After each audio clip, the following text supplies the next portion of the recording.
ঘরের সবাই ভাবে কি বাইরে গেছে মানে প্রচুর পয়সা ইনকাম করছে, কষ্ট নেই, মাস মাস গেলে 10,000 15,000 20,000 ইনকাম করে দিতে হবে।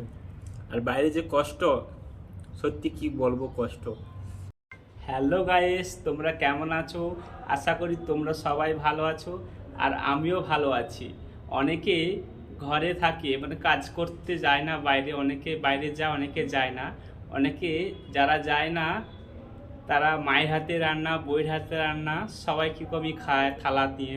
আজকে আমি যে তোমাদের দেখাবো, আমার কথা বলছি, অনেকে হয় তো আমার কথা বলছি।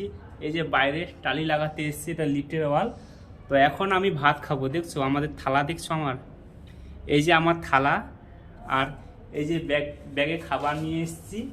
তো এই যে ডিবা তরকারি আর এই যে ভাত, এটা আমি খাবো।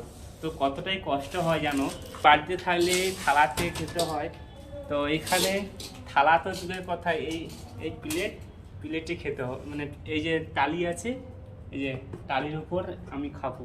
এই যে তরকারি আর এই যে ভাত, ভাত আমি এতে নিয়ে নিচ্ছি যে। তো এই দেখুন বন্ধুরা, আমি এখন এই যে খাচ্ছি, আর এর খাওয়াটার মজাটাই আলাদা। দেশে করে ছেলেরা বাইরে কাজে আসছে না এই কারণে যে রান্না করতে হবে, এইভাবে খেতে হবে, কোথায় থাকবো জানি না, প্রচুর কষ্ট। ঘরের সবাই ভাবে কি বাইরে গেছে মানে প্রচুর পয়সা ইনকাম করছে, কষ্ট নেই, মাস মাস গেলে 10,000 15,000 20,000 ইনকাম করে দিতে হবে। আর বাইরে যে কষ্ট, সত্যি কি বলবো কষ্ট। নিজেদের রান্না করে খেতে হবে, কোথায় থাকবো জানি না। আর বিশেষ কথা যে ছেলেদেরকে মেয়ে কেন দিচ্ছে না, কারণ 6 মাস 1 বছর ছাড়া বাইরের থেকে ঘর যাচ্ছে, তার জন্য মেয়ের বাবা ভাবে যে আমার মেয়েটাকে কেউ লক্ষ্য নজর করবে, তার জন্য ছেলেদেরকে বাইরে ছেলেদেরকে দিচ্ছে না।